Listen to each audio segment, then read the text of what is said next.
A million times a million completely overwhelmed husbands have said, "My life was perfect until one day it wasn't." Like them, I thought my life was perfect until one day it wasn't. I am Blake Ramsey. At 31 years old, I was a happy and content man. Things were going well at this stage of life. I had a great job working on space projects in the startup aerospace division of a large aerospace company called Space Conquest, and I was making good money. We were working on a contract with NASA to develop the next generation manned spacecraft after the SpaceX, Dragon and Boeing Starliner. It was to be a winged spacecraft that would land like an airplane. Unlike the space shuttle, it would be designed for passengers only, 8 people. It looks a bit like the Air Force's X-37B, only bigger and with a canopy. Like the X-37B, it would land completely under automatic control, with no pilot input. My part of the project included a rescue system. In the event of an accident, each crew member was to be ejected in their own pressurized capsule. The ejection could be initiated at any stage of the flight, at launch and ascent, and at any point during re-entry. It was a space engineer's dream job. I had a beautiful wife of 7 years named Tracy and 3 beautiful children, a 7-year-old boy named Tyler and twin 6-year-old girls Beth and Emily.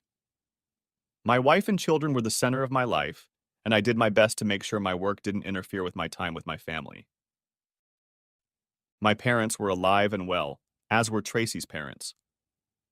Both parents lived an hour away from home and enjoyed visiting their grandchildren whenever they could. In addition, Tracy's married sister Lucy lived nearby. Tracy and I had a 4-bedroom house in an upper-middle-class neighborhood and great neighbors. Tyler had his own room and the twins shared a room. We kept the 4th bedroom for guests. Eventually, each girl would need her own bedroom. When that time came, we remodeled the basement into an apartment for the daughter-in-law. I met my beloved wife Tracy while attending college. Between my undergraduate and graduate degrees, I served 4 years in the Marine Corps to qualify for veterans' educational benefits. She was a freshman in college, and we quickly fell in love with each other. We were married a month after she graduated. I earned a degree in aerospace engineering and found a great job. When Tracy graduated, she went to work at a law firm as a paralegal. Tracy quit after 2 years when she gave birth to our son Tyler. Just 1 year later, Tracy gave birth to our twin daughters. Our life was perfect until Beth and Emily went to kindergarten. When all the kids went to school, Tracy went back to work at the law firm. I should have seen this coming, but I was blinded by my belief in my wife's total faithfulness. I thought she loved me as much as I loved her. Looking back, I can see that all the signs were there. Tracy began to dress more provocatively. Our sex life went from frequent to much less frequent. Tracy started working more, and when I asked her how much time she spent at work, she waved it off. When I asked her about the lack of quality time with me and our children, she told me she was working for a senior partner. She told me, "This is a great opportunity for her career and will help us financially in the future." I had met her boss, Stanley Cross, several times before that day. At several social events and at the company Christmas party. He was the senior partner who founded the law firm that bore his name, Stanley Cross and Associates, Attorneys at Law. As far as I was concerned, he was an asshole. He was arrogant and disrespectful to me. I immediately distrusted him. The few times I'd stopped by Tracy's office to take her to lunch, Cross seemed possessive and only reluctantly let her out of the office. I had been following the romantic relationship between Tracy and her boss. If there was one, I didn't pay attention to it. It all went downhill just as the twins were finishing kindergarten. After the last day of school, Tyler, Beth, and Emily were going to spend the weekend with my parents. I was looking forward to a good weekend with Tracy to try to rekindle our relationship and love life. I picked up the kids from school and drove them to my parents' house, and then came home to have dinner and a movie alone with Tracy, as I had planned. When I walked into the kitchen, Tracy was already coming down the stairs. She had done her makeup for a night on the town. She looked really good. "Wow, baby, you look amazing. If you had told me we were going on a date, I would have rushed home. Give me a few minutes to wash and change, and I'll be ready to go out. Where are we going? A smirk appeared on Tracy's face, which didn't suit her at all. She emphasized the we, aren't going anywhere. I am, however, going to go somewhere, just not with you. I was shocked. What are you saying? I have a date with my boss, Stanley Cross, and that's just the beginning. Starting today, we're going to have new rules. Stan is coming to pick me up to spend the night in town. I won't be home tonight or Saturday night. We have a room, a suite, downtown. I'll be back sometime Sunday afternoon. What the hell are you talking about? I shouted. You need to calm down and accept it. This is the way it's going to be. I'm leaving and I'll be home Sunday afternoon. Bullshit. If you think I'm going to put up with this, you're crazy. You're out the door and don't plan on coming back. No, Blake. I'm coming home to our house. We will remain husband and wife, and I will still live here just like you. You have to understand that I still love you, but I need a little more. If you insist on making things more complicated, you are the one who will no longer live here. It would be a disgrace for the father of our children to be left penniless and in jail. Now you need to sit down with me and tell me about the changes that have taken place and that you will have to get used to. I want to do it the easy way, before Stan gets here in about 30 minutes. If he has to explain everything to you, you'll like it even less. I replied, if asshole is here in 30 minutes, he's going to get his ass kicked in 31 minutes. You won't want to do that, Blake, Tracy replied confidently. For two reasons. One, you'll really have to listen to what he says about what he can do to you if you don't cooperate. And two, he'll have Max with him. Max is his driver and bodyguard. He's big and mean and has no sense of humor. If you touch Stan, you'll end up in the hospital. I suddenly had a feeling I hadn't experienced since I was a Marine in the Middle East. I didn't define it at first, but then it came to me. I was ambushed. On one side of me is my wife, and on the other is Stanley Cross. I'll find myself in their crossfire. They seem to have the advantage of a pre-planned surprise, and I'm at a loss as to how to defend myself. I squeeze past Tracy and start to climb the stairs. Where are you going? Demanded Tracy. We need to talk. I'm going to wash up and change. I'll be down in 5 minutes. As a Marine in the Middle East, I'd been ambushed 3 times. I developed a few rules for ambush behavior. 1. Try to see it before you get trapped. In the case of Tracy and Stanley Cross, I didn't see it. The second rule is to take cover immediately. That's exactly what I did, walking out of the front room into the temporary safety of my bedroom. The third rule was, come up with a plan to extract yourself and your men. I needed a plan. I devised one. First, I changed out of my suit into casual pants and a sport shirt with a breast pocket. Then I set my iPhone to record and slipped it into my breast pocket. I then went to the dressing room and knelt in front of the old shoebox where my shoes stood. On the lid was printed, Captain BC. Ramsey, USMC. I swiped all the shoes off the locker lid and reached for the key I had taped to the back of the locker. I opened the shoe locker, and immediately a 10-year-old memory came over me as I saw my old uniform. A fleeting thought reminded me that I knew I could still comfortably fit into all my uniforms, even after putting them away for 10 years. Underneath the uniforms were several fold-out folders, and underneath them was a box containing my medals and awards for 2 tours of duty in the Middle East. I opened the box briefly, but I was interested in something else. Under the box of medals was the prize I was looking for, the Betsy, my Marine Corps Beretta 9mm pistol. It was in a fabric-lined plastic case with 2 magazines of 9 rounds each. I was not officially allowed to keep the pistol, but an accident that occurred in the quartermaster system during my discharge allowed me to do so. This pistol had a special meaning to me. It had saved my life in combat more than once.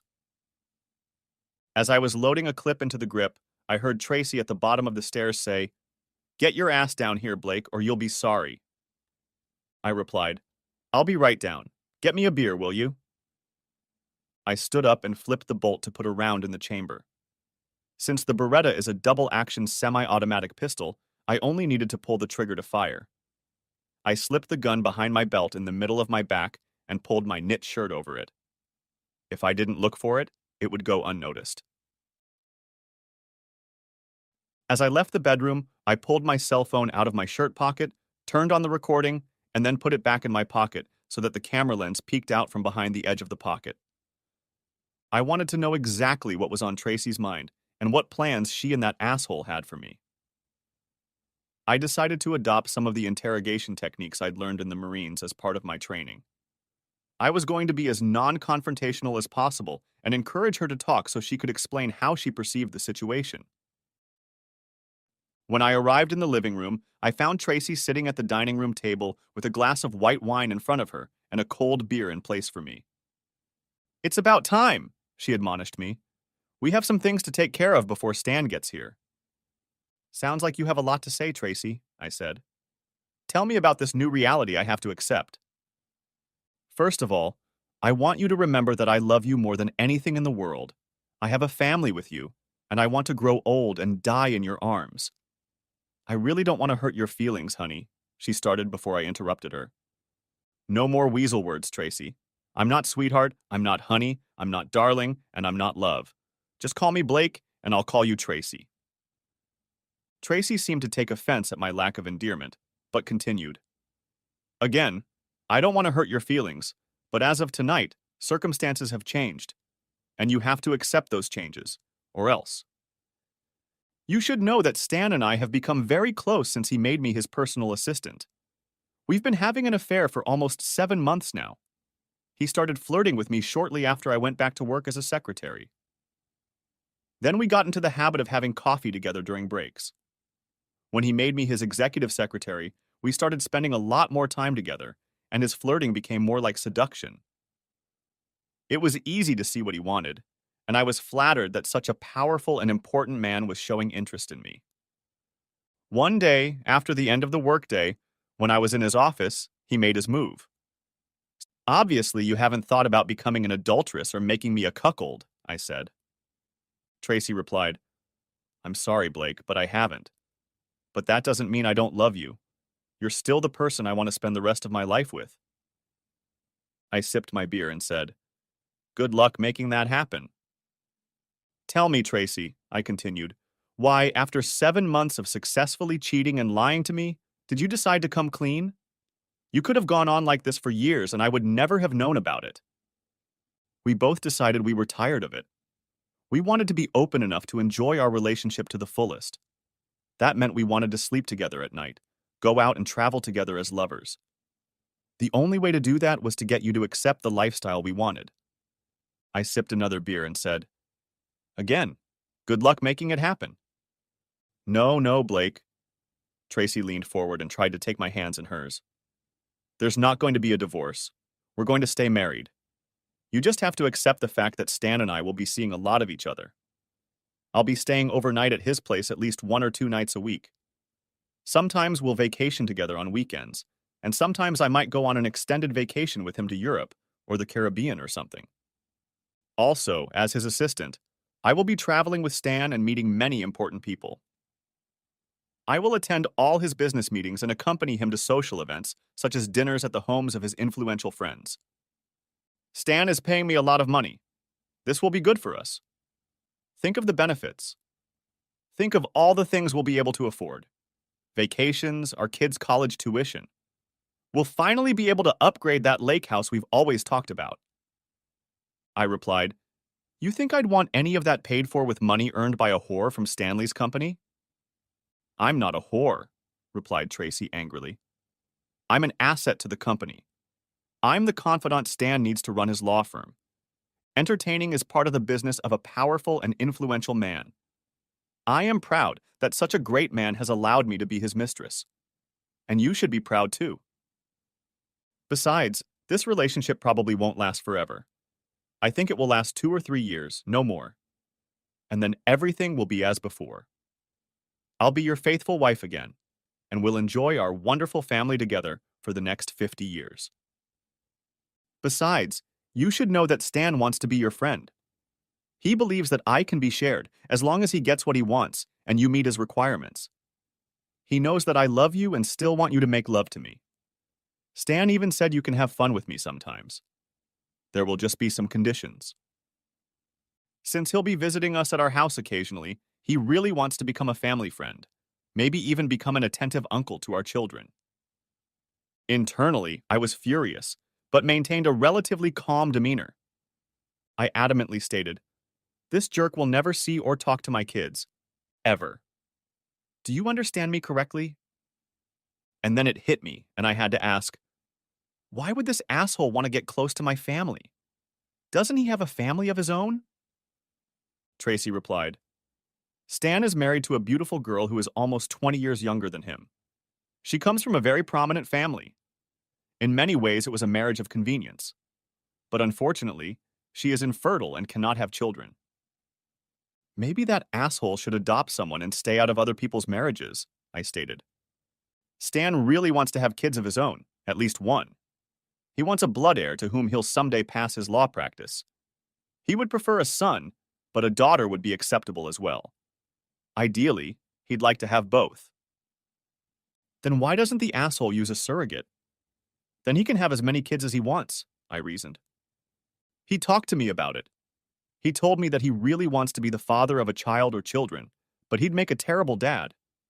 He wants any child he has to grow up in a loving family. Tracy then hung her head.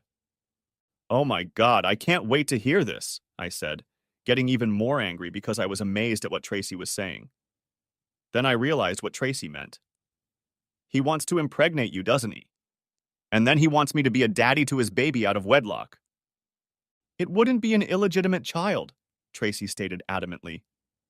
It would be my baby too, and I would love him, just like you do, because you love me. And his last name would be Cross.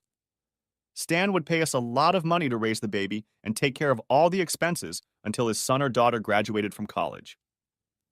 Oh shit, are you pregnant yet? I asked. No, she replied, but he wants me to stop taking the pill in a few months.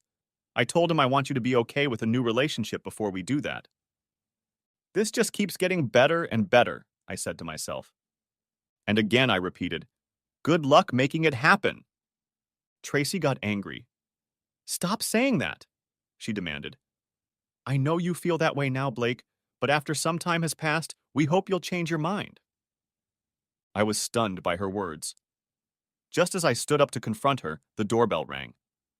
Tracy ran to the door, letting her boss in. As she crossed the threshold, he wrapped one arm around her waist and they kissed.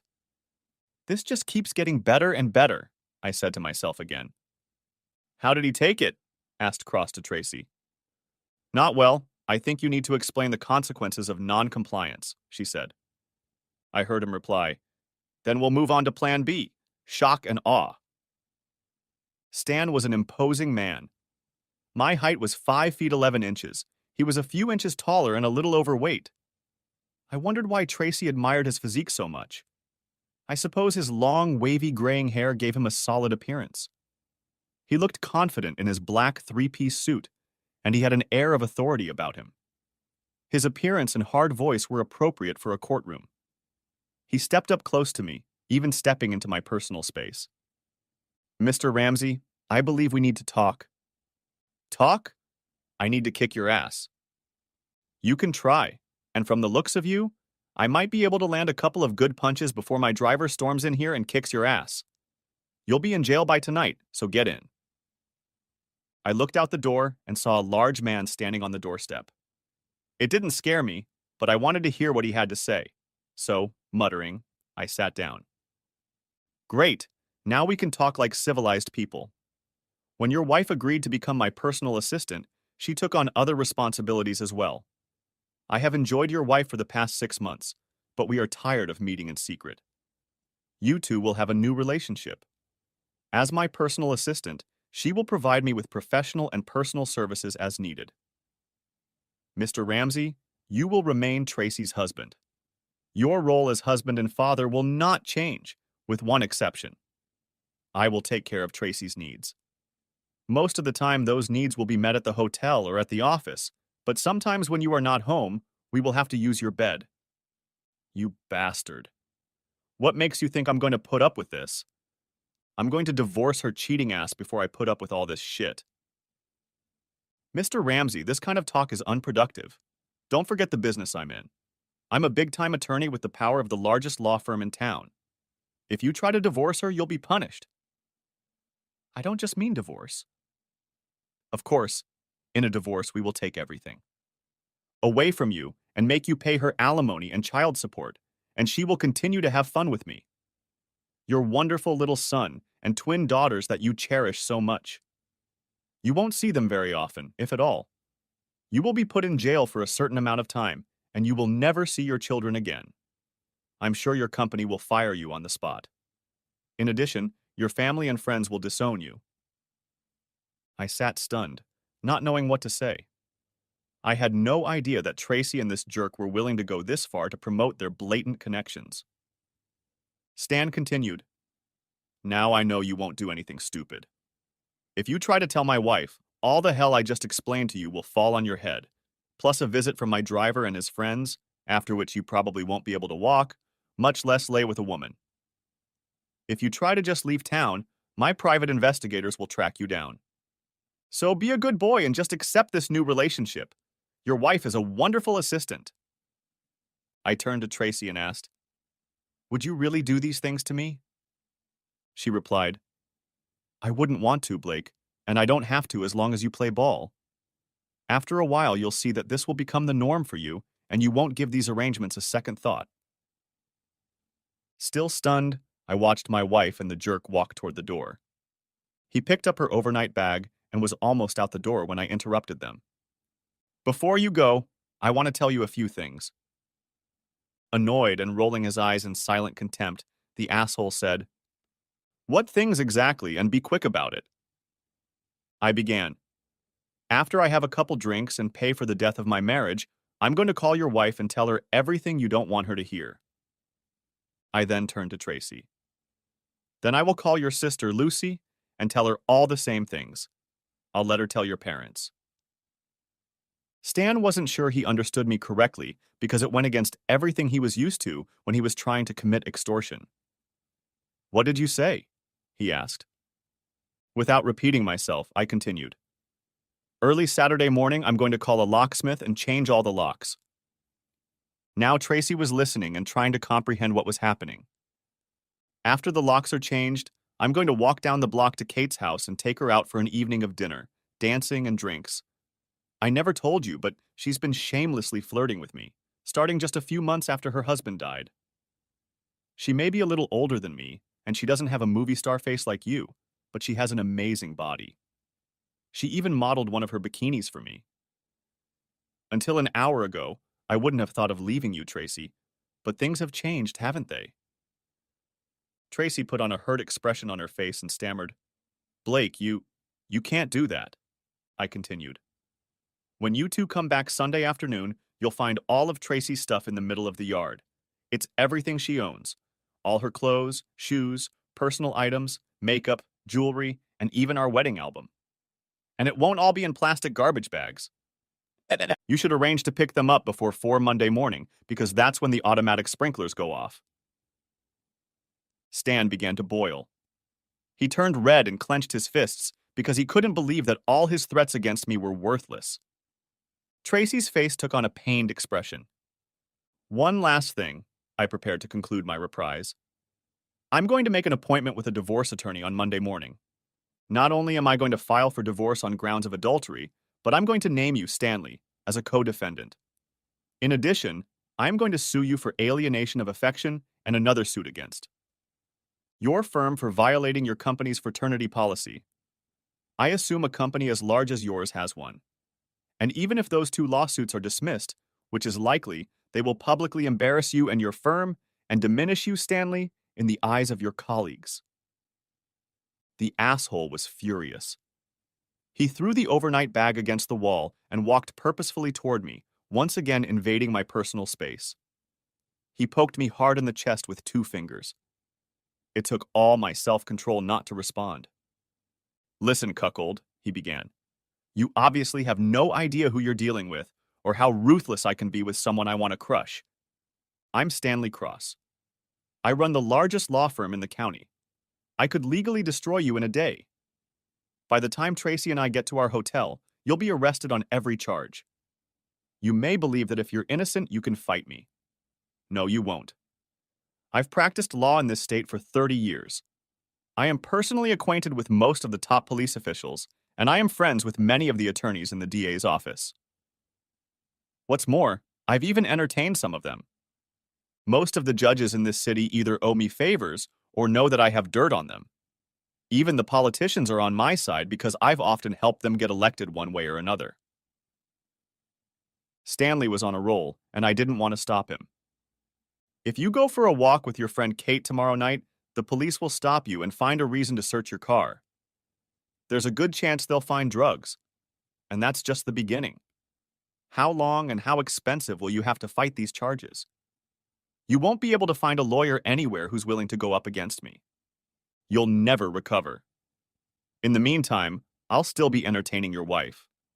Do you understand, cuckold? I totally believe everything you say, asshole. Stanley turned to me again. You need to show me more respect, cuckold. You should call me Sir or Mr. Cross. If you call me an asshole one more time, I'll have Max teach you some manners. Saying that, Cross tried to hit me, but I hit him first. I pushed him away and he collapsed on the couch. Tracy came to his aid. You goddamn son of a bitch! You're going to pay for this! I will destroy you! Remembering his bodyguard standing at the closed front door, he shouted, Max, come here! The front door immediately opened and Max walked in. He was big.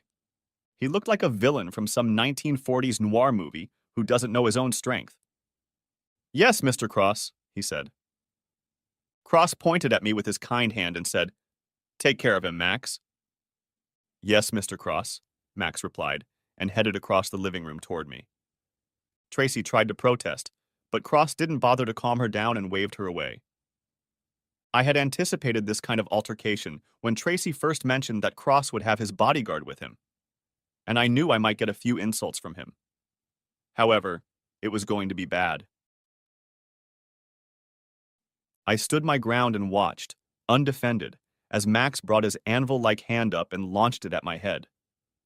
I absent-mindedly thought, can this blood be washed off, or will I have to buy new carpet? I was clearly in pain, and Max didn't know if he should keep hitting me. He turned to Cross for advice. Hit him, Max, is what he was told. I realized I couldn't take any more of this and stay conscious and sane. Max looked at me and asked if I could get up. I looked up at him and said, You hit like a girl.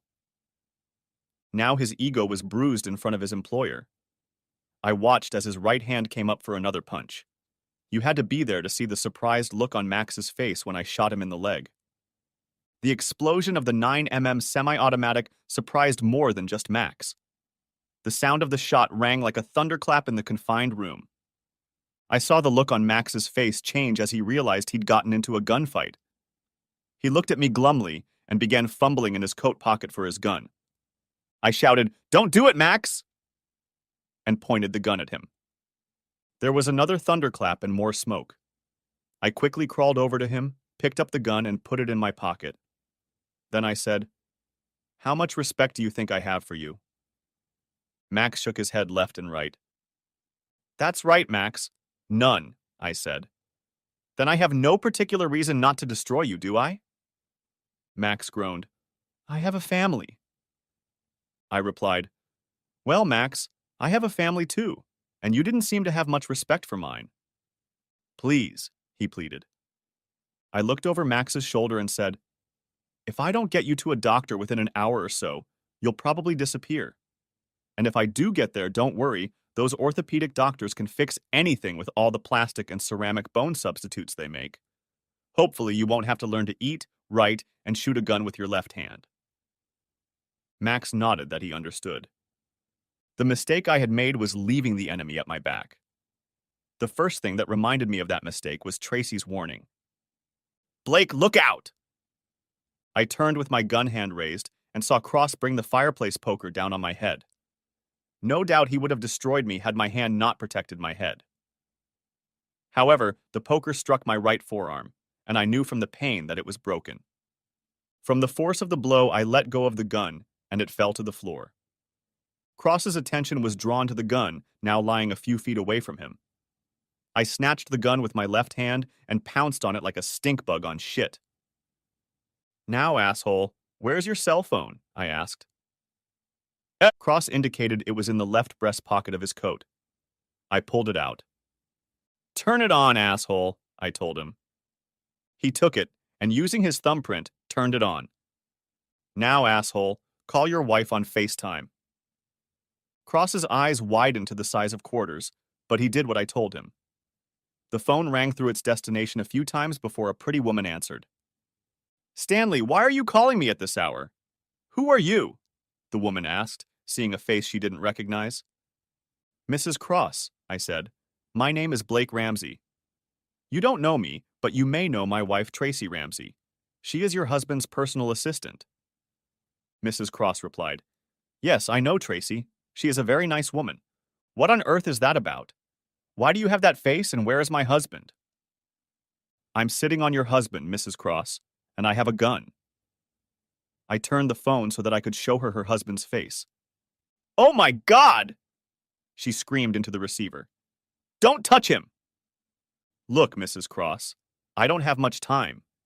You must know that my wife and your husband have been entertaining each other for the last 6 or 7 months. Today they told me they were going to go to a hotel for the weekend.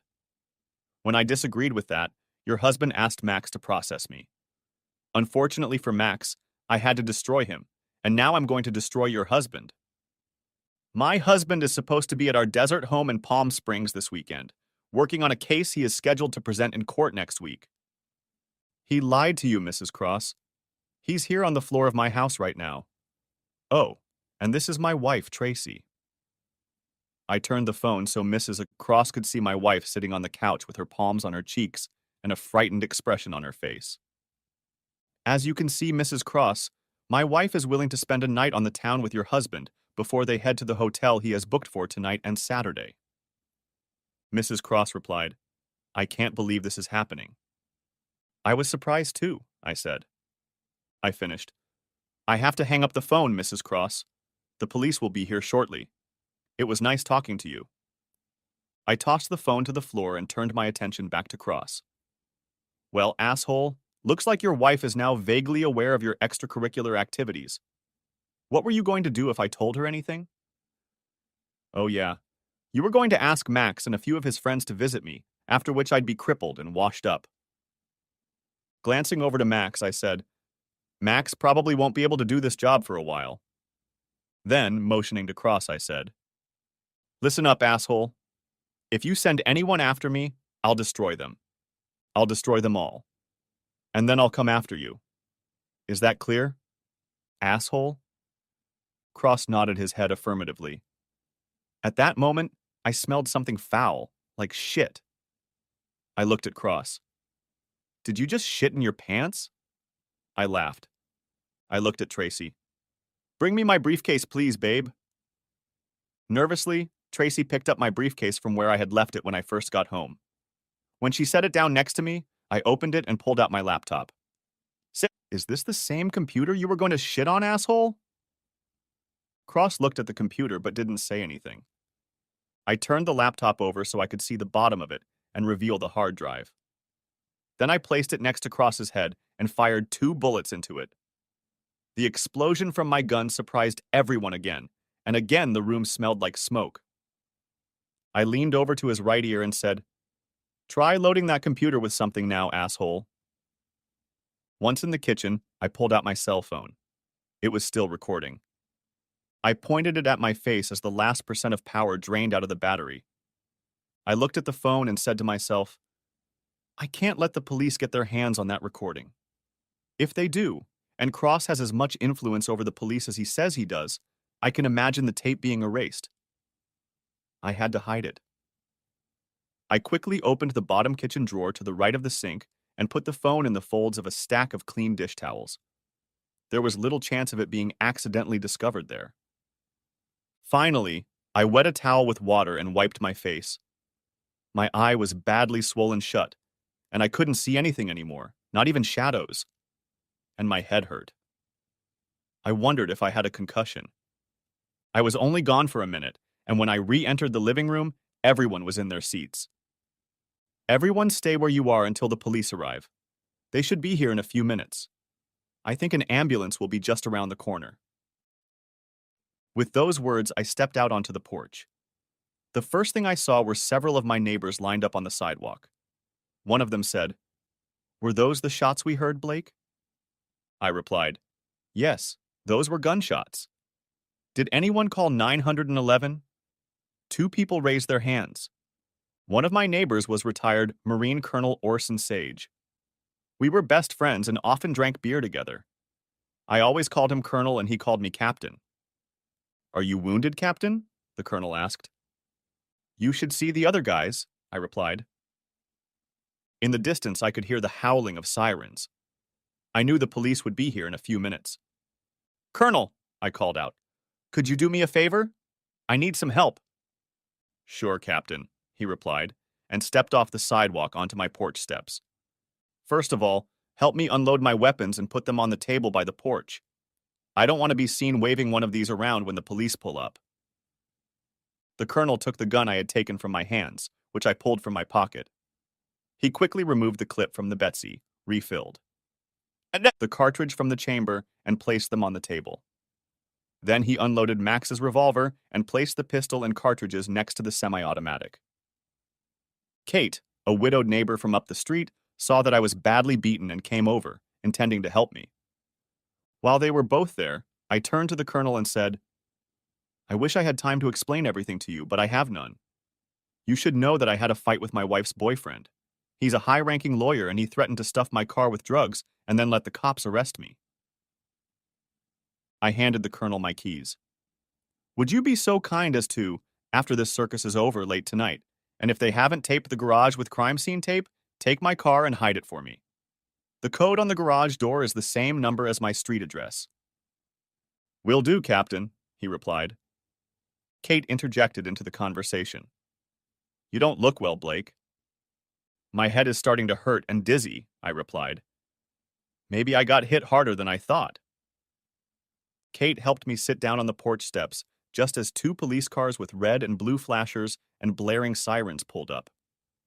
They made their way through the neighbors, who were mostly standing on the sidewalk and across the street.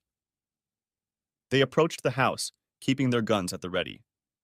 The Colonel assured them there was no danger and pointed to the unloaded shotguns on a table by the porch. They asked if anyone was inside, and I said yes, there were 3 people in there, one of whom was wounded and needed medical attention. One of the police officers looked at me and said, "It looks like you need medical attention too." At this time, 2 ambulances arrived on the scene.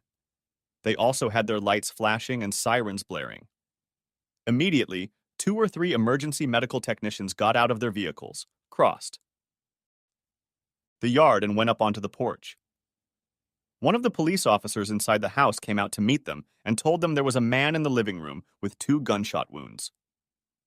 The technicians disappeared into the house to do their job. Meanwhile, my head was starting to spin faster and faster. Kate told me to lie down. One of the medics hovered over me and began examining my face. I told him that I thought my right forearm was broken. I wasn't semi-conscious until some time later when the medics carried Max out on a stretcher. I vaguely remember Cross being helped to the ambulance with his coat wrapped around his waist. The female officer then led Tracy out of the house and toward the police car. She stopped suddenly when she saw me lying on the porch with 2 paramedics tending to me. She was crying. The sight of my face must have made her stop and pull away from the attendants. "Blake, I'm so sorry. I'm really, really sorry. This is not what I wanted," she wailed. "I didn't mean for you to get hurt." She tried to lean over to touch me, but I raised my hand and pushed her away. "Go to hell, Tracy," was all I said. Then her handmaiden picked her up and pulled her toward the police car. I don't know if I passed out or if the medic gave me something to ease the pain. Whatever happened, I was out for 3 days. When I first woke up, my vision was blurry, but I was looking into the eyes of an angel in white. When my vision cleared a little, I noticed that it was actually a 60-year-old angel, but she was still beautiful. "Mr. Blake, can you hear me?" she said. "I'm so glad you're back with us. I must be in the hospital, I said. Yes, she replied. You're in Mercy General Hospital in Midtown. You have been asleep for 3 days. 3 days, exclaimed I, coming to my senses a little. Yes, that long. I'll get the doctor now. He'll explain everything to you. Just relax. By the way, my name is Rose. While I was alone in the room, I began to assess myself. My right forearm was in a cast that went from my elbow to my wrist. With my good hand, I felt my face. There was gauze and tape over my left eye and nose. Touching my eye or nose was painful. Barring injuries to my head and arm, I seemed to be fine. However, I was hooked up to several machines that beeped regularly. One machine was giving me a saline drip. Looking under the blanket, I noticed I was connected to a catheter. Finally, I had a blood pressure sleeve on my arm that was inflating and deflating regularly. When I finished analyzing myself, Rose reappeared with the doctor, who introduced himself as Dr. York. In shorthand, he described my condition. I had a simple fracture of my right forearm, a broken nose that probably wouldn't be too disfigured, Dr. Humor, and my eye was black and blue and swollen. It would all heal. I was kept under sedation for 3 days because, in his opinion, I had a minor concussion and he wanted my brain to rest. Since I woke up already late in the evening, he decided to give me something to make me sleep until morning. Within minutes, I was out and about. When I woke up in the morning, I was in for a surprise. My left wrist was handcuffed to the bed rail. What the devil? I exclaimed when I realized what it was and pulled on it. Relax, Mr. Ramsey, said the voice. Looking around the room, I saw a middle-aged man in a suit with a loose tie. I was told you were about to wake up, he said. What's going on? Why am I handcuffed to a hospital bed? I don't think it's because you were afraid I'd fall out. I'm Detective Sergeant Hardman, the man said. And no, Inspector Ramsey, we weren't worried about you falling out of bed. We were worried that you might run away. Run away? Does it look like I'm in a position to run anywhere? And why would I even want to run away? You're handcuffed because you're under arrest. What? I exclaimed again. Yes, you're under arrest for assault with intent to commit murder, assault with a deadly weapon, assault with intent to cause grievous bodily harm, and a number of less serious charges such as unlawful discharge of a firearm. Later today, after being seen by a doctor, you will be moved to a secure room on the 3rd floor. At that time, your handcuffs will be removed. And where did all these charges come from? I demanded. The original complaint was filed by Mr. Stanley Cross on his own behalf of Mr. Max Angel and your wife Tracy Ramsey. I should have known, I said to myself.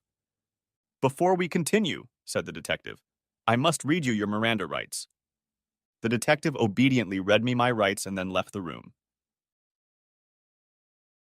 A few minutes later, Rose came into my room.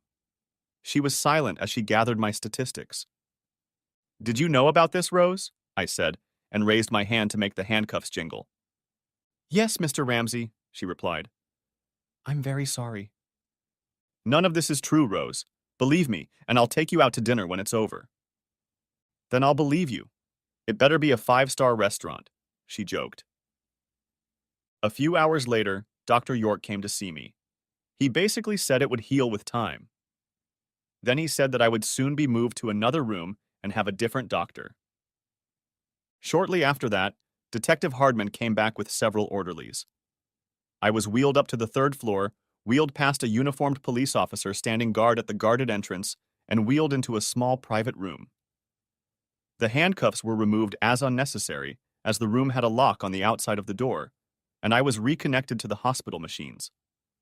Before leaving, the detective told me that in a few days, when I was feeling better, I would appear in court and before a judge on closed-circuit television where I could enter a guilty plea.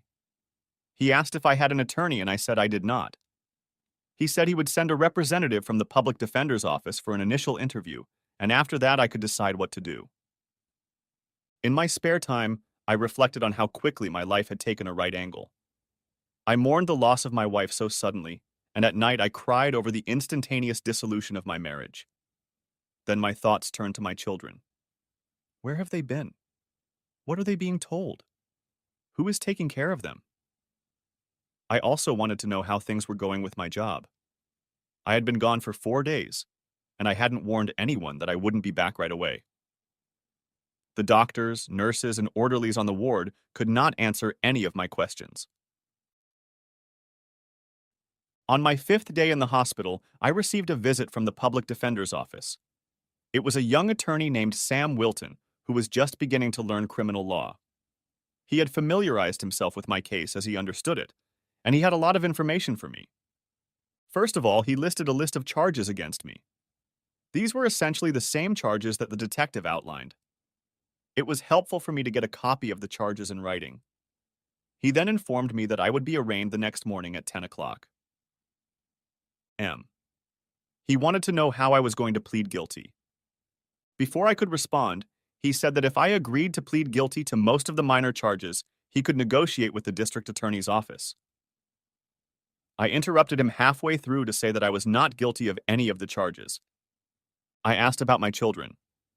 Apparently, after my wife gave her statement to the police, she was released.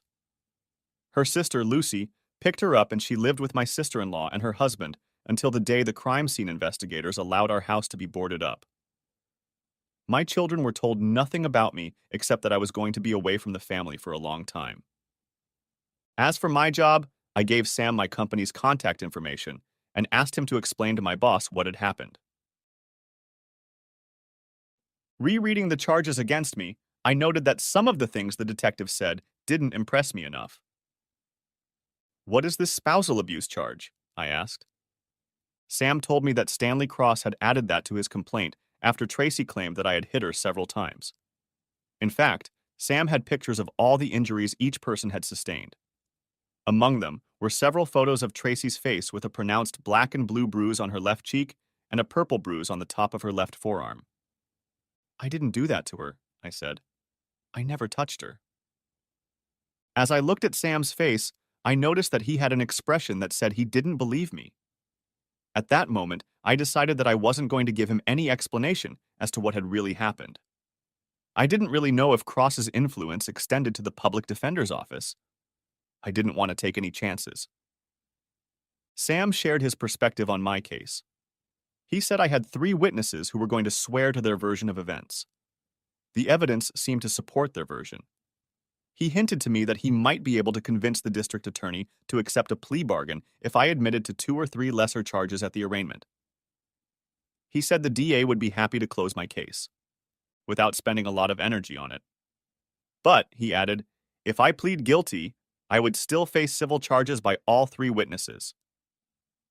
To be convicted of what I was accused of was unthinkable to me. If I had been found guilty of most of the charges in civil court, I could have been raped, and financially. There was no way I would have agreed to a guilty plea or a plea bargain. "Sam," I said, "you have to plead not guilty at the hearing." "All right, Mr. Ramsey," he replied, "but you should know that after you're accused of shooting someone, you'll have to post bail. Even though you haven't confessed to it, the evidence the district attorney's office has could easily prove that you were the shooter." "I appreciate everything you're trying to do for me, Sam. I'm guessing from your tone that you think I'm probably guilty. However, I'm not." I didn't bother to tell Sam that I might have a videotape that would prove that I was guilty of self-defense only. I didn't want the fact that I had any evidence at all to get to the district attorney, or much less Stanley Cross. Instead, I told Sam that I needed him to contact my attorney. I didn't really have an attorney. I had an uncle who had spent his entire career in the Navy Judge Advocate Staff Corps and was now retired. He went from defense counsel when he was a junior officer to prosecutor judge and the office of Judge Advocate General of the U.S. Navy. After retiring with the rank of captain, he moved to the San Francisco area, passed the California bar exam, and then joined a family practice law firm. When he retired, he used his experience and knowledge as a volunteer child advocate in the court system. My uncle's name was Jonathan Allen Carter, but everyone used his initials, Jack, and referred to him as Jack, or Uncle Jack, as in my case. Since I didn't have Uncle Jack's contact information handy, I gave his name and what I could remember and asked Sam to make some inquiries about him. Sam was not to tell anyone else about my attempt to contact Uncle Jack. He was only to tell Uncle Jack that I was in serious legal trouble, give him a list of the charges against me, and tell him that I had pleaded not guilty and that I needed his help. Sam contacted me late that night. He said that my uncle would be at my house the day after tomorrow. He also informed me that Uncle Jake had told me not to talk to anyone about my case. All I had to say at the trial was, not guilty. The next day, I was arraigned in the courtroom, which was televised from the hospital.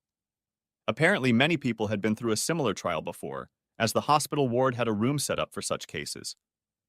As expected, the charges were read out. I was asked how I felt about each one of them, to which I replied, not guilty.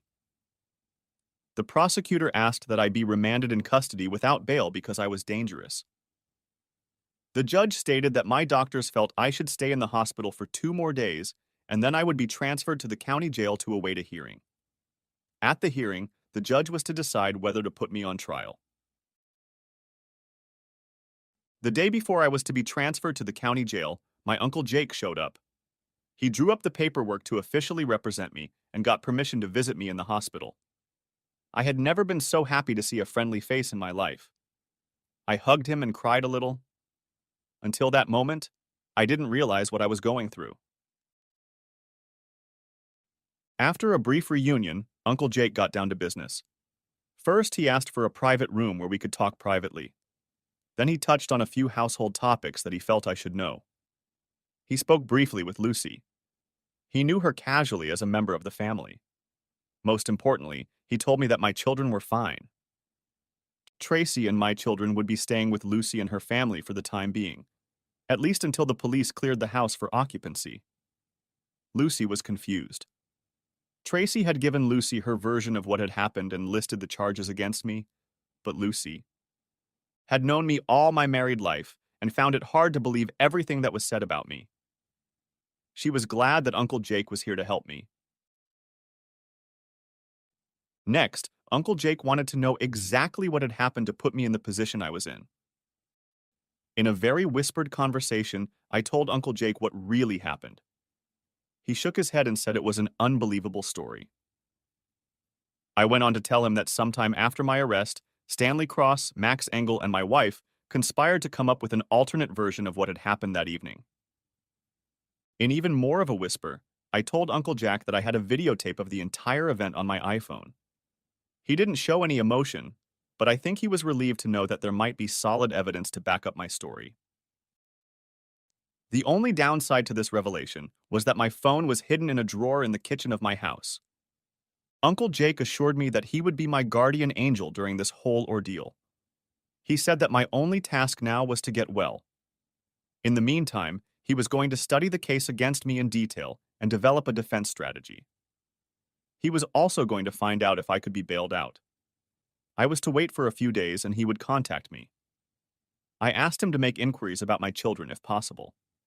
He assured me that he seemed to have a good relationship with Lucy and would work with her on this. I was discharged from the city hospital and transferred to the city jail. For 3 days, I heard nothing from Uncle Jack. Finally, I was brought before the judge. Uncle Jacques was there. Apparently, Uncle Jacques had made it appear that I deserved to be released on bail. However, I was under house arrest. During his absence, Uncle Jake rented a townhouse in a gated community. It was to be my new place of residence. Uncle Jake also lived there. I couldn't leave the small area of the gated community. Uncle Jake had many things to do. He didn't tell me about them, at least not until they were resolved one way or another. He had hired a private investigative agency to help him, and they were working on several leads. The most difficult task was finding my cell phone hidden in the kitchen table drawer. I was sure I couldn't do it, as I had a restraining order against me, preventing me from being away from my home, wife, and children. There was no way Uncle Jake would dare break into the house to get it back. He knew he would find a way sooner or later, but for now, there was no such opportunity. In the meantime, Uncle Jake had set up a new cell phone account for himself and me, so at least I had a way to call someone in case of need. One of the people I called was my neighbor, the Colonel. I told him about my situation and my situation. He said there were some things going on at the house that I might want to know about. When I told Uncle Jack about it, he asked me to invite the Colonel over for a few beers and steaks at the barbecue. The Colonel told us that one evening, about a week after the incident, and before the house was returned to Tracy, he heard his brown Labrador Semper barking at something outside. From his window, he looked across the street to my driveway and noticed two men in dark clothing surreptitiously shining a flashlight on the front door of the garage. He called 911 and reported a possible break-in. He then quickly dressed and, carrying his dog and an aluminum bat, crossed the street to confront the intruders. The intruders did not see or hear him approach until he stood behind them and they attempted to pick the garage door lock. "You picked the wrong neighborhood to rob," he said. When the robbers turned around, the Colonel took a picture of them. They were wearing hoods that would prove to any skeptics that they were indeed intruders. The would-be bandits jumped back at first, but immediately realized the Colonel was alone. "You'd better get out of here, old man," one of them said, and stepped toward him threateningly. The Colonel's brown lab couldn't be seen well in the darkness, but her menacing growl was heard by the bandits as she stepped between the Colonel and the bad guys and bared her teeth. In addition, the Colonel raised his bat and stood in the batter's stance, preparing to field the pitched ball. The second of the two thieves said, "Let's get out of here." They then fled down the driveway and got into a black SUV that was parked a few houses down the block. The Colonel followed them into the street and watched them drive away. He noticed that the license plate was smudged. A few minutes later, a police cruiser pulled up and the Colonel was waiting for them in it. They noticed that there was crime scene tape hanging on the door of the house. He briefed the officers on what had happened, and after a half-hour inspection of the premises, they wrote a report and left. I remembered that Cross had threatened to plant drugs in my car and then have me searched on an anonymous tip or at his behest if he was as influential in the police force as he claimed. So I was happy that I had gotten the Colonel to move my car to a safe location, unknown to my wife or Cross. As if that story wasn't enough, the Colonel had another one. 2 days after Tracy was allowed back into the house, the Colonel noticed a black SUV parked in front of my house. As he continued to watch, he noticed two men talking to Tracy in front of the open garage door. Judging by the hand gestures, Tracy was pointing to the empty stall where my car is usually parked. After a few minutes of animated conversation, Tracy and her guests went inside. The men left after about 45 minutes. However, they had no sooner left than the Colonel transcribed the license plate number of the black SUV they had arrived in. Uncle Jake checked the plate number against one of his sources and found that it was registered to a company called Unique Services. Upon further investigation, he found out that Unique Services was registered as a private investigation company. Unique Services employed only Jose Gonzalez and Miguel Ortego. Further investigation revealed that they both worked as police officers in different cities. Jose was asked to resign after a question about the theft of evidence from the police evidence locker. Miguel was fired for falsifying arrest records. Furthermore, Unique Services had the law firm of Stanley Cross as a client. Now it became paramount to retrieve my cell phone from the kitchen of the house. That's what Uncle Jake was going to do. His plan was to call Tracy and ask if he could come over and talk to her directly and informally about the situation.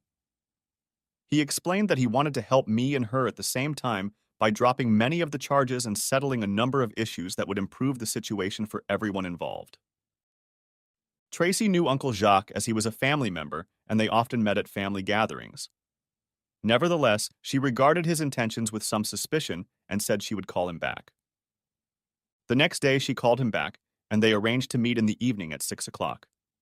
At the same time, she added that her attorney insisted that one of his assistants attend the meeting as well. Uncle Jake readily agreed to this condition. Uncle Jacques told me everything that had happened. At exactly 6 o'clock in the evening, he rang the doorbell at my house. Tracy answered it quickly and invited him in. He said he was glad to see her again, and they even hugged for a minute. Tracy was dressed very modestly in a knee-length skirt and white blouse, and her hair was gathered in a ponytail. Once inside, Uncle Jake noticed a young man in a suit and tie and introduced him to Gordon Merritt. He was an associate in the law firm of Stanley Cross. They shook hands. The three of them settled into the large family room, and Tracy, apologizing, said she would bring them coffee.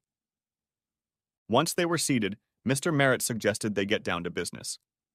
Before he did, he pulled out a tape recorder, placed it on the coffee table, and said he was going to record their conversation. Uncle Jake pulled out his recorder and placed it next to the attorney's recorder. Both lawyers smiled at each other. Uncle Jake started the conversation.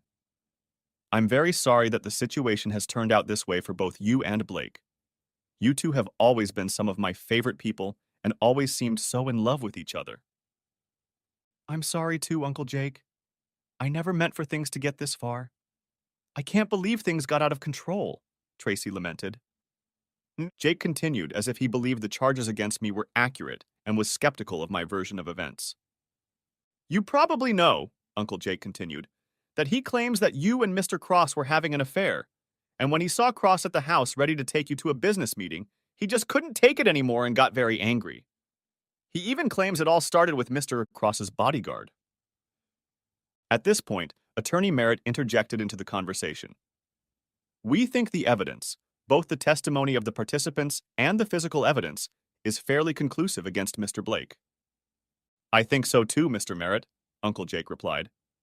"So I'm asking you, if you can, to testify that perhaps Blake was not in his right mind at the time of the incident.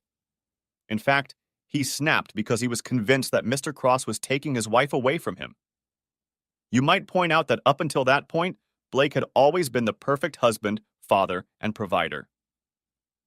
Merritt thought for a moment, then said, "We might consider something like that if Mr. Ramsey had pleaded guilty to the charges against him." Uncle Jake replied, "Do you mean all the charges? Or is there a way to dismiss or reduce some of the charges, or plead guilty?" "I'll have to consult Mr. Cross about that.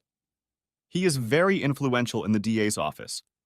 Perhaps we can offer you an alternative solution that will relieve you of this problem. In the end, it would not only be best for Mr. Ramsey, but Mr. Cross doesn't like being in the middle of such a highly publicized lawsuit. It's bad for his reputation, and it's bad for business." "That's all I came for, Tracy. Thank you for having me. Blake wants you to tell the kids that he misses them and that he loves them." Tracy seemed to sympathize with that thought, and her eyes even clouded over a little. Before Uncle Jake turned off the recorder, he added another thought. "I hope you realize, Tracy, that if I prove that Blake's story is true, you will be prosecuted for perjury, obstruction of justice, and a number of other similar offenses, all of which are fraught with jail time." Gordon Merritt was about to say something when Uncle Jake turned to him. "And you, counselor, if I can prove that you knew your client and Mr. Cross were lying, you will also be prosecuted. Before you answer, I would like the two of you to discuss between yourselves what I have said." With those words, Uncle Jake took the recorder and stood up. "While you're talking, do you mind if I get myself some water?" "No, no, of course not, Uncle Jake. The kitchen is over there." And Tracy pointed to the door to the dining room. "There's some ice water in the refrigerator if you want it." Uncle Jake headed for the kitchen. Once there, he made sure he couldn't be seen from the family room. He opened the refrigerator noisily and then quickly went to the bottom right drawer by the sink. He stuck his hand into the stack of folded dish towels at the back of the drawer and fumbled for my iPhone. He quickly put it in his pocket, went back to the refrigerator, found some ice water, and poured himself a drink. About 2 minutes later, Uncle Jake returned to the family room. "Before I go, Tracy, is there anything you want to tell me?" Tracy glanced nervously at Gordon Merritt. Merritt spoke up for her. "We have nothing more to say right now, Mr. Carter. We'll let you know what we've come to in order to change the charges against Mr. Ramsey. And we will expect you to be obedient if you want this case to go away." Uncle Jake concluded by saying, "I can't ask for much more than that.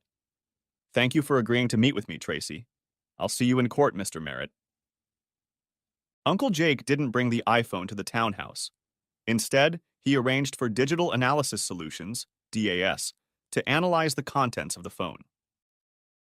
Uncle Jake told the DAS director about the history of the case and the importance of video-audio recording to my defense. The DAS staff assured Uncle Jake that they understood the situation and would take care of it. They would call Uncle Jacques in a few days to let him know the results of their analysis. A few days later, Uncle Jacques and I were invited to the DAS office to review the results of the investigation. DAS transferred all the data from my iPhone to their own server. They actually found the video in question and made several copies of it. They actually made about a dozen copies and stored the files on DVDs, flash drives, and in the cloud. There was no way the video could have been lost, stolen, or taken out of circulation. Uncle Jacques and I watched the video for the first time. It was exactly what Uncle Jake was looking for. The audio tape recorded all of the conversations between Tracy, Cross, and me before the attack. Parts of the video were shifted when Max was working on me, but still, it showed me being attacked and defending myself. Some of the fuzzy parts of the video were hard to interpret, but the audio was clear enough to show what was happening. Fortunately, I had clear video of Max pointing his gun at me. We thought the briefing was over, but the DAS director told us there was more to it. In addition to everything that was on my cell phone before I recorded the event, photos, phone numbers, emails, texts, etc., I was sent 97 new emails that were not opened. Also discovered were 64 text messages that were sent to my phone after the video was recorded. DAS officials said they carefully analyzed all the new information on my phone without opening any files. Almost all of them were confirmed as coming from my friends, family, and acquaintances. However, one message turned out to be false. It was not received until a day after the incident and its origin. Could not be traced. DAS opened it on its server and found that it contained 27 photos. If I had opened the file, the photos would have been downloaded to my cell phone's photo files. When I destroyed my computer, I said, Cross couldn't download the photos there, so he tried to plant them in my cell phone. Uncle Jack and I thanked DAS warmly for their work on our behalf. He decided to leave my cell phone with them for now, but took a few copies of the videos with him. At home, we went over them again. Afterward, Uncle Jake became thoughtful. "What's bothering you, Uncle Jacques?" I asked. "I'm wondering how we should proceed," he replied. "If we took this evidence to the district attorney now, we could be pretty sure he would drop all charges against you. Besides, if he wanted to pursue the case, he might have a case against Cross, Max, and Tracy. More than likely, however, the district attorney would make it all go away, especially if Stanley Cross's influence is as strong as we suspect." "What's our other option?" I inquired. Uncle Jack replied thoughtfully, "We can leave it as it is until we get to the hearing. The prosecutor will undoubtedly call all the conspirators and let them tell their story. Then we will present our side of the story, and the DA will be forced to prosecute them all for conspiracy, perjury, obstruction of justice, and a host of lesser charges. That would be a lot of jail time. And I'd get my kids," I pondered. "So what do you want to do? We can end this tomorrow, or we can play the long game and involve them all in a complex conspiracy." I didn't hesitate. "Let's burn them all." "I was hoping you'd say that, Blake. I really want to put them all on trial for 2 reasons. First, I want to publicly expose them. Second, I've always been impressed with the way Perry Mason trapped a murderer using his own testimony. I think every trial lawyer would like to do that. That would be my Perry Mason moment." I thought it was funny that an old, battle-hardened lawyer like Uncle Jake would harbor such fanciful dreams. All that was left was to wait for the hearing, which was scheduled in 3 weeks. Uncle Jake used that time to prepare his presentation. One day he remarked to me that there might be a slight problem with admitting our video into evidence. If we told the prosecution what we had, they might make a motion to suppress the video. Uncle Jake decided not to say anything about our trump card until after the hearing. A week before the hearing, Uncle Jake took a leave of absence to return to his home in San Francisco, fulfill his obligations to the court, and spend some time with his family. It was at this time that I received a call from the guard at the gatehouse. "Mr. Ramsey," the guard began, "there's a woman standing at the gate who wants to see you. She says her name is Tracy Ramsey, and that she is your wife. Would you like me to let her through? I replied. Tell her to park for a minute and I'll let her know. Yes, sir, he replied. I immediately called Uncle Jack and explained what was going on. Blake, if she's here to talk, let's see what she has to say. Be polite and courteous. Don't touch her under any circumstances. I don't care how long it's been since you've been doing this. You don't have to worry, Uncle Jake. She's poison to me. Uncle Jake added, You know what you have to do, don't you? Yes, Uncle Jack, I do, I replied. After I finished talking to Uncle Jack, I called the security post and asked to be let through. In the few minutes I had before she knocked on the door, I cleaned up the townhouse. There were a lot of legal papers and notes on the dining room table, which I tossed on the bed. I gathered up the beer cans and cleaned up the kitchen, throwing everything in the dishwasher. Finally, I changed into Dockers and a knit sports shirt and combed my hair. Unfortunately, I hadn't had time to shave, and I had 3 days' worth of facial hair. I thought it gave me a stern look. As soon as Tracy knocked on the door, I opened it. My first impression was that she looked great. She had gone to a lot of trouble to dress for this meeting. She was wearing a knee-length red pleated skirt and a pink cashmere sweater that wasn't buttoned all the way up. Her hair was styled in a sloppy updo, and makeup was applied in moderation. Her lipstick and nails matched the color of her skirt. Please come in, Tracy, I said. It's good to see you again. You look great. Thank you, Blake, she replied. You look good too. In fact, you look very slim and pretty. I've had plenty of time to work out in the complex gym. Except for the occasional beer, I eat a lot of fruits and vegetables and avoid sugar, processed foods, and anything deep fried. I continued. Please take a seat on the couch and I'll get you a glass of white wine. I was ingenuous. Said I returned from the kitchen with a glass of white wine for Tracy and a glass of red wine for myself. Taking a few sips each, I asked why she wanted to see me. I know so much has happened between us, Blake, but I want you to know that I still love you as much as I ever did. I never, ever thought it would go this far. I replied, I know how much you wanted it to go away. You wanted me to become a cuckold and embrace the lifestyle you wanted with Cross. It seemed like it would be so easy. All you had to do was agree to me playing with Cross. I could have a wonderful time and still be your loving wife. And we could have made so much money. In a year or so, everything would be back to normal. I would have been yours alone for all eternity. I'm sorry I spoiled your plans, I said wryly. It wasn't my plans, she said. It was Cross's. He was sure he could intimidate you into submitting to his wishes. He had done it many times before, both professionally and socially. Neither he nor I expected you to resort to extreme physical measures. It was so unlike you. You were always so calm, malleable, and courteous. I guess that's why he thought I was a poofter, I suggested. Sit down. You don't know how afraid I was of you when I saw how cruel you were. It was a side of my character that I tried to suppress. I've hidden it for years, ever since I was a Marine in the Middle East. It's not who I am now. Out of the blue, Tracy asked, Where's your car? I grinned slightly and replied, I don't know exactly. When Cross said he was going to plant drugs in it, I took him seriously and moved it to a place where he couldn't find it. Speaking of my car, what were those two men doing in the house shortly after you got back? They seemed very interested in the garage and my missing car.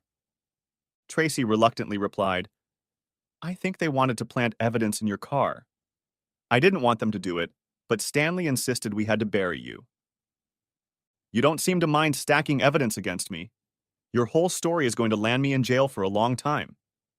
If you love me like you say you do, just tell the truth, and the DA will drop the charges against me tomorrow. I can't do that, Blake. I'm in too deep. Stanley has such a bossy temper that no matter what he says, that's the way it's going to be. Guess I'm out of luck, I commented. Then it was my turn to ask a question. What is this accusation against me that I abused you? From the pictures I was shown, you had cuts and bruises on your face and arms. I never touched you. Tracy replied, It was Stanley's idea. As soon as you stepped out on the porch, an alternate scenario of what really happened popped into his head. He told Max and me what our story would be. The version he came up with was as follows. He came to the house to pick me up for a business dinner. You went into an irrational state and accused me and Stanley of having an affair. When Max heard the commotion, he entered the house to help me and Stanley, but you shot him before he could intervene. To make the story seem plausible, he punched me in the face several times before I could say anything. We've gotten together several times over the past few weeks to work our story out so there are no holes in it. I'm sorry, Blake, Tracy cried. I didn't want this to happen. I want things to go back to the way they were between you and me. Well, I said, that's not going to happen. There's a way out of this, Blake. Tracy seemed sincere. Stanley has made some inquiries about you. He knows you're a war hero. He also knows you've been diagnosed with severe PTSD.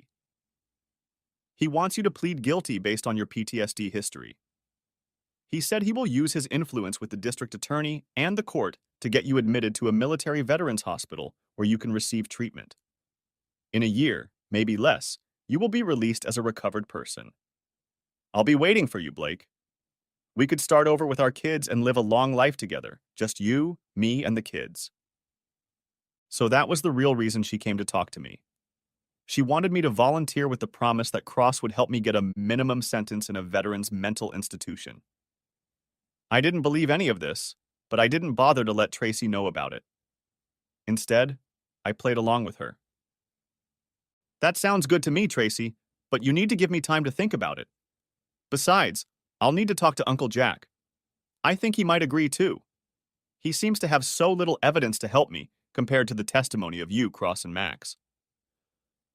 Please do this for yourself, Blake, Tracy added. Do it for you and me and the kids.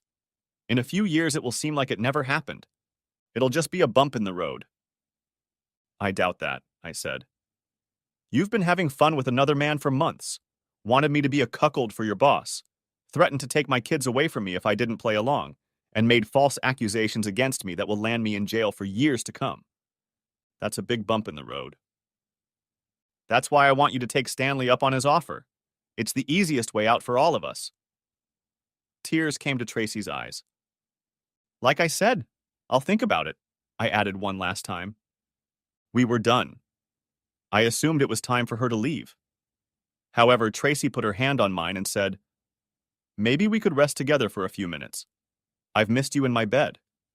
Is there any chance we can fall asleep together tonight and forget about what's going on around us, if only for a few hours?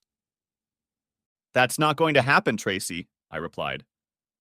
It was obvious I was adamant, and Tracy took the hint. Please accept Stanley's offer, she said. I walked her to the door. Before she left, she gave me a hug. I think she meant it. It felt good, but I didn't return the hug. The purpose of the hearing was to determine whether I would be held for investigation. The prosecution was absolutely confident. Predictably, they put Cross, Max, and Tracy on the stand where they told their well-rehearsed versions of events. Uncle Jake asked each witness only one question. Do you swear to the truth of your testimony? Each of the three answered that they did. Uncle Jake wanted to burn Jose and Miguel and the three main witnesses, but trying to prove that they were complicit in trying to frame me was irrelevant to the specific charges against me. This was all the more true because all their attempts to frame me had failed. When the prosecution had calmed down, it was time for Uncle Jack to make his case. With the permission of the court, Uncle Jake began, the defense would like to introduce into evidence a videotape of the events in question. This evidence is exculpatory, Your Honor. Just then, the assistant prosecutor jumped in and said that this was new evidence that had not been presented to the prosecution for review. There was a reason for that, Uncle Jake explained. The defense fears that the district attorney and the court are biased against my client and will unfairly block our evidence. Do you have evidence that the district attorney is compromised, Mr. Carter? The judge asked. The evidence is on the video, Your Honor, Uncle Jake replied. Then you and the prosecution will retire to my chambers, where I will review the video and rule on its admissibility. The judge started to get up as Uncle Jake spoke. No, Your Honor, we're not going to do that. Why not? the judge asked. He was beginning to get angry that someone had disobeyed him in his court. Because, Your Honor, the defense doesn't believe the court is completely impartial, and we won't risk you deciding to suppress our evidence. Are you accusing the court of being corrupt, Mr. Carter? Possibly corrupt, Your Honor. Can you prove your assertion, Mr. Carter? Or is that proof also on the video? As a matter of fact, it is, Your Honor.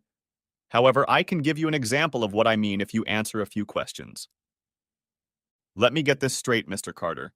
You believe you can prove that the court is biased against your client by asking me a few questions. Is that correct? Yes, Your Honor, Uncle Jake stated. Very well, Mr. Carter. Ask your questions. However, if you can't prove your point, we'll listen to the tape in chambers, and I'll decide if it's admissible. I will accept that, Your Honor, but you should know that if this videotape is ruled inadmissible for the purposes of this trial, and my client is convicted based on the testimony of the 3 prosecution witnesses, I will release the tape to the news stations and the internet regardless of what the court rules. Furthermore, the evidence in this video is such that your integrity will be called into question if you do not release it in court. I feel like I'm being threatened, Mr. Carter, the judge said. Without waiting for the judge to get even more angry, Uncle Jake asked, Your oldest son is in college, isn't he, Your Honor? He's attending the Air Force Academy, isn't he? Yes, the judge replied. He's a dually, a freshman. Appointments to the Air Force Academy are very competitive, aren't they? The judge replied that yes, they are. First, your son had to apply to the congressman from your district or senator. After that, he was scheduled for a civil service exam. Based on the results of that exam, he was assigned along with 9 other young men. He was sent to a nearby Air Force base where he underwent a medical examination, a physical fitness test, and aptitude tests as a pilot and navigator. In addition, he was required to take college entrance exams. Is all of that correct, Your Honor? Yes, the judge answered. He got an A- in high school and competed on the swim team every year. You're understandably very proud of him, Your Honor. State your point, Mr. Carter, the judge said. Your son's application packet also included 3 letters of recommendation, correct? Quite correct, Mr. Carter. Who were those letters from, Your Honor? Let's see. One was from his swim coach and one was from his math teacher. Who wrote the 3rd letter, Your Honor? The judge was silent for a minute, but finally spoke. Mr. Stanley Cross wrote my son a recommendation for admission to the Air Force Academy. Mr. Cross must have known your son very well, unless he made up a letter full of untruths, Uncle Jake stated. My son worked in Mr. Cross's office his sophomore and junior year of high school. He wants to be a lawyer someday. So Mr. Cross is a family friend? He's more of an acquaintance than a family friend, and my professional associate in some of the legal organizations I belong to. So now, Your Honor, you can imagine how the defense views your impartiality in this case. Uncle Jacques finished his inquisition. The judge answered him. You have placed me in a situation that calls into question my personal integrity, counselor. Let me assure you that any association I have with Mr. Cross will have no bearing on the decision-making process, but you have made it a matter of perception. The judge was silent for a moment, then looked up and said, Turn on the video, counselor. Uncle Jake ordered the bailiff to dim the courtroom lights and lower the 2 large projection screens on either side of the judge's bench. Uncle Jake looked at me and said, Showtime, Blake? He pressed the enter button and the video began to play. A whole action unfolded in front of the judge, the prosecution, and the courtroom audience. As Cross threatened me and said, I personally know most of the high-ranking police officials. I am friends with many of the attorneys in the DA's office. What's more, I've even had fun with some of them. There was a loud sigh from the prosecution bench. The assistant DA put her head down on the table and sobbed. We all stared at her for a few seconds before she got up, put the papers in her briefcase, stood up, and hurried out of the courtroom, still crying. Uncle Jake continued watching the video. Cross, Max, and Tracy all stood up together and tried to quietly leave the courtroom, but they were easily spotted. The judge explicitly told them to stay in their seats. The remaining ADAs watched the video to the end. The lead prosecutor quickly stood up when the video ended. It was obvious. He wanted to take a break, but before he could ask for one, Uncle Jake said, "I have another video." Without waiting for permission, Uncle Jake queued up the second video and explained that it had been taken 2 weeks earlier, at a time when my wife had come to visit me at my townhouse. He then pressed enter, and the video began to play. Tracy realized the full implications of that video. It showed her confessing everything that Cross had tried to do to me. She screamed, "Blake, how could you do this to me?" After the video scrolled for a few minutes, Cross also realized how damning it was. "You stupid bitch. You stupid, stupid bitch. You let him record you. What were you thinking?" he said aloud. Tracy had no idea that when she came to visit me, I had set my iPhone to record everything she said. The phone was on the coffee table in front of her, hidden by books and papers. I turned it on just before I opened the door to let her in. The ADA did ask for a recess to evaluate the new evidence. Uncle Jake handed the ADA copies of the videotapes on DVDs. The trial was adjourned until the next morning. When the court convened the next morning, 3 prosecution witnesses were strangely absent. Instead of the acting district attorney, this time the real district attorney for the county sat at the prosecution table. The judge gave him the opportunity to speak first. "I'll be brief, Your Honor," he began. "First, all charges against Mr. Ramsey are dismissed. We believe he acted in self-defense when he took action against Mr. Cross and Mr. Angel. It was pretty violent self-defense, but it was self-defense. Second, my office issued arrest warrants for Mr. Stanley Cross, Mr. Max Angel, and Mrs. Blake Ramsey for conspiracy to commit perjury, bribery of perjury, assault with intent to do grievous bodily harm, making false oral and written statements to police, filing false complaints, and obstruction of justice. In addition, my office was alerted that Mr. Cross was attempting to plant false evidence against Mr. Ramsey. Mr. Angel and Mrs. Ramsey were aware of this. We have also identified 2 suspects working for Mr. Cross who attempted to plant false evidence, and we are in the process of arresting them at this time." Stanley Cross, Max Angel, and my wife were arrested. They were eventually released on bail. The district attorney was furious at the news that his organization had been compromised by Stanley Cross over the years, and he set about ferreting out all of his colleagues who had anything to do with Stanley Cross. Eventually, all of the defendants were convicted. Stanley Cross was the only one who tried to defend himself by pleading not guilty. This was a mistake because both Max and Tracy pleaded guilty and testified against Cross. As a result, Stanley Cross was sentenced to 11 years in prison. Max was sentenced to 7 years. Tracy received a 5-year sentence. Jose and Miguel were arrested for attempted obstruction of justice and tampering with evidence. The district attorney played one of the perpetrators against the other until Miguel broke down and confessed, hoping to get a lighter sentence from the judge. They both went to jail for a long time. Stanley Cross was held in the county until he was transferred to a state prison to serve his sentence.